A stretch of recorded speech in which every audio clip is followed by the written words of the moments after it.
right, is everyone ready? The negative team. Excellent.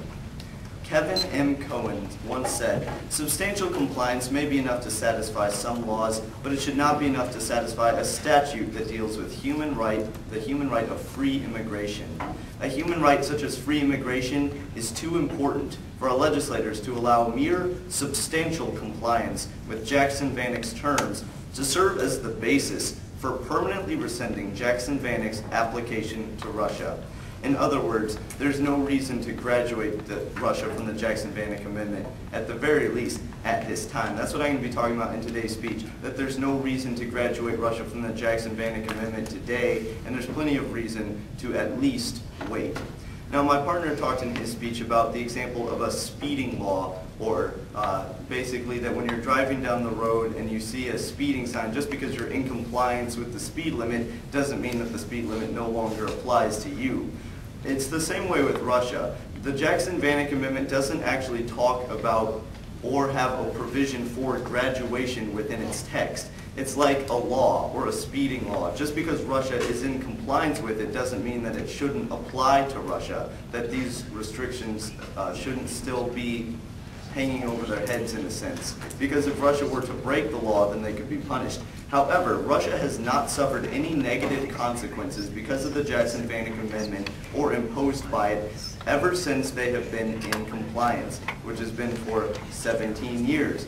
Once again, in my very first cross-examination, I asked how long the President has waived the restrictions imposed by the Jackson Vanek Amendment, and the answer was 17 years, which is the same amount of time that Russia has been in compliance with the amendment. In other words, because Russia has been following the rules, they haven't been punished. It has had no negative impacts on Russia. In the same sense, when you're not breaking the speeding limit, you're not getting a ticket. But when you're in compliance with the speeding limit, then you're fine. Now, the response to this by the negative team was that 17 years, Russia's been in compliance with so long, surely it's time to lift the Jackson Vanek Amendment from them. Now, I would like to go back to the analogy. If I was in compliance with the speed limit for 17 years, it doesn't mean that all the speed limit signs magically vanish as I'm racing down the highway. They still apply to me even though I've been in compliance with them for so long. I personally have never received a speeding ticket, but the speed limit still applies to me when I'm driving. It's the same way with Russia and the Jackson Vanek Amendment. Additionally, I have a curfew of about 10:30 when I have to be home. So if I'm out driving, then I need to come back by 10:30 or something bad could happen to me. Now, just because I usually make it back in time doesn't mean that my curfew goes away. Let's say I always come home at 10:30 right on the dot or even a little early. Let's say I do that for 17 years. Okay, well then I might not.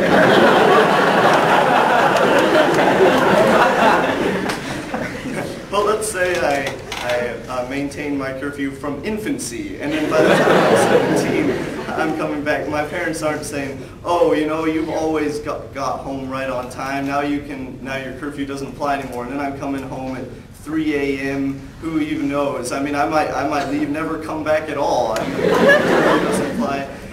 So the issue of 17 years, that's not really relevant because of the fact that, once again, it's like a speeding law or a curfew. It still applies even though they've been in compliance. They're not suffering negatively because of it. The President has been gracious and has waived the restrictions imposed by the amendment for as long as Russia has been in compliance. So that's the reason why there's no reason to graduate Russia from the Jackson Vanek Amendment.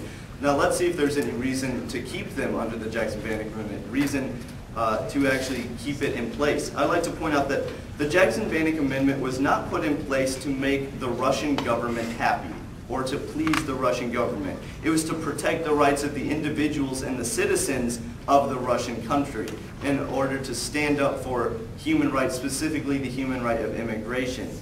And I'd like to point out that we should be taking a stand for human rights and that Jackson Vanek stands as a symbol in the fight for human rights. This is from Professor David Satter, and it was a testimony before the House Committee on Foreign Affairs, April 27, 2010.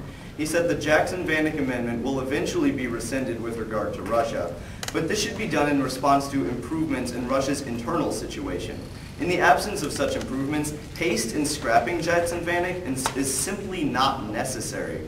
So he's saying that it's not necessary to graduate Russia from the Jackson-Vanik Amendment, and even though it's inevitable, even though it's going to happen eventually, it should be done in response to some improvement in Russia's internal situation, specifically in regards to human rights. In other words, we should be taking a stand for human rights before we graduate Russia from the Jackson-Vanik Amendment. Additionally, Laura Eggleston stated in June 2010 that the Obama administration must couple graduation from Jackson-Vanik with new resources for Russia's democratic activists and a forceful statement supporting the human rights community. In the tradition of Scoop Jackson's willingness to take a stand, the final act of Jackson-Vanik Amendment in U.S.-Russian relations should be to press Russia for meaningful action on its deplorable human rights record.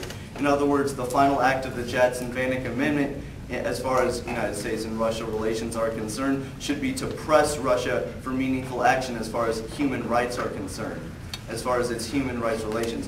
As this evidence stated, the current situation of human rights in Russia is deplorable. We could bring up specific examples of how this is the case if this continues to be contested by the negative team. However, at this point, I'd like to point out that once again, if we simply look into Russia, we can see that they have very different values from the United States.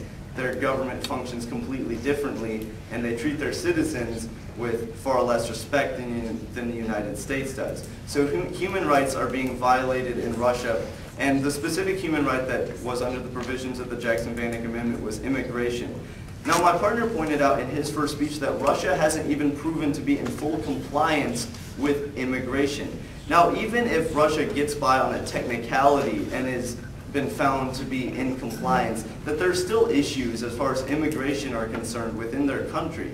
So once again, even though Russia has kind of been getting by with the bare minimum, has been following the letter of the law of the Jackson-Vanik Amendment, but not necessarily the intent of the law. That's what we see in Russia today. They've been basically getting by on the technicalities, and the Jackson-Vanik Amendment still stands as a symbol for human rights. Even if it was dealing specifically with these provisions as far as immigration is concerned, we see that Russia is still getting through loopholes to have restrictions on their immigration policies, as well as many other human rights violations. So once again, the Jackson-Vanik Amendment stands as a symbol in the fight for human rights, and that's a reason to keep it. So what we've seen from this speech is that there's no reason to graduate Russia from the Jackson-Vanik Amendment, that even if they've been technically in compliance with the amendment, that's the same with my curfew. It doesn't mean that it goes away, or a speed limit sign. If I'm speeding down a residential street at 90 miles an hour, the speed limits don't simply disappear just because I've been in compliance with them for 17 years.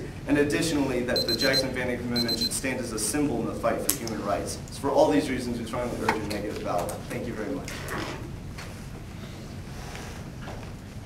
All right. Well, if all my judges are ready? End time? All right. Hey, Jordan, right? Yes. All right, how are you doing today, Jordan? I'm doing great. Thank you very much for asking. You're welcome. All right, so just a couple questions about your speech. First off, on that curfew point. Yes. I really like that, so I just want to ask a question about it. Should a 34-year-old still have a curfew from his parents?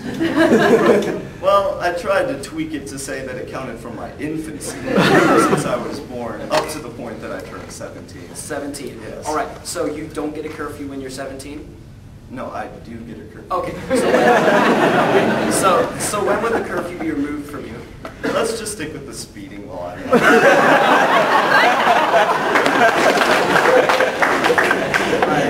I see your point there. All right, so let's talk about leverage for human rights in Jackson-Vanik. Now, what leverage does Jackson-Vanik provide for human rights?